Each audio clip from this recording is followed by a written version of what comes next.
Bonjour, je m'appelle Ziako, ça signifie la musique qui se partage en malgache. Et du coup, je fais de la chanson française, métissée, avec parfois de l'humour, parfois en fait un côté latino, danse. Bonjour Jo, on dit Jo ou Johan? Ouais, Jo ou Johan, ça s'écrit Johan. Johan, donc après libre. Ah oui, parce que précision, nous avons deux Bretons autour de la table. Oui, avec, je veux deviner. On vient de faire un truc sur le cyberharcèlement, s'il te plaît, et le harcèlement en général. Alors, Johan est né à Pontivy.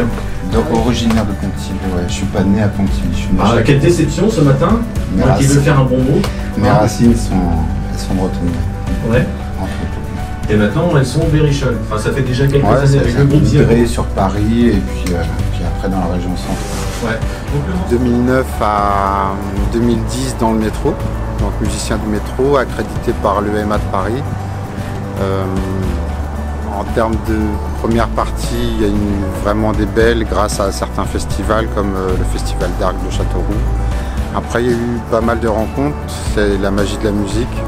J'ai eu l'occasion en fait d'aller faire une mission de solidarité internationale et d'éducation en Asie.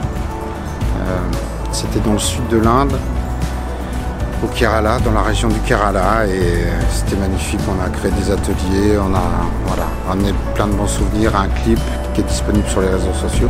Donc le morceau qu'on vient d'écouter, c'est avec Vincent Dubois. C'est ça, une belle rencontre. J'arrive plus trop à situer en 2018. Oui, c'est ça. Ouais. Une aventure qui a commencé bien avant, puisque ça fait plus d'une dizaine d'années. Oui, le projet Ziako en tant que tel, ouais.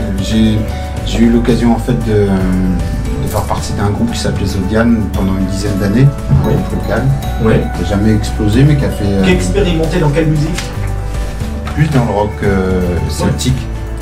J'ai eu aussi cette rencontre à l'occasion du festival de Bourges, Printemps de Bourges, d'aller à l'issue en fait, de la prestation, de rencontrer une délégation du Bahreïn. Donc c'est une petite île en face le Qatar, et d'aller jouer à l'occasion des francophonies.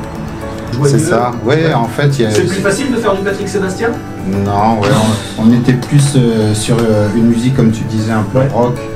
Donc j'ai voulu calmer un petit peu dans le sens où ça a été un accompagnement pendant 10 ans, une aventure, une belle aventure. On a fait notamment la première partie des Expogs. Donc c'était une des 3 dates en France qui était... Donc voilà, c'était un rêve d'enfant de 12 ans accompli à une quarantaine d'années. Donc voilà, c'était magnifique. Donc aujourd'hui, un premier album distribué chez Universal en 2018 qui s'appelle Né en voyage. Un deuxième de retour d'Inde qui s'appelle Le 7e continent. C'était une sensibilisation au plastique parce qu'en fait on a traversé on a fait le voyage à l'autre bout du monde pour retrouver des plastiques français. Ça m'a touché et j'ai souhaité en fait mettre ça un peu sur l'album, et un 3e album en préparation avec des musiciens qui accompagnent le projet parce que seul on fait rien, et voilà. Est-ce que tu es toujours fan de Kent?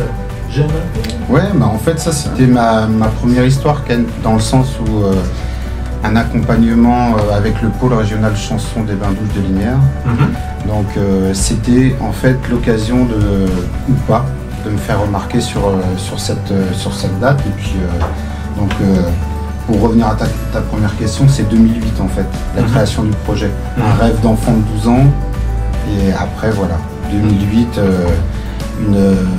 une entité avec le nom Ziako qui signifie la musique qui se partage. C'est des arrangements, je pense à Yolande Robert qui donne ce côté un petit peu île réunionnais, à l'accordéon. Je pense aussi à Clarisse Caratino qui fait aussi de l'accordéon, des petites percus, du ukulélé, et à Martial Bord qui est le guitariste de Gauvincer. Donc voilà, des beaux projets, et puis tout ça en musique.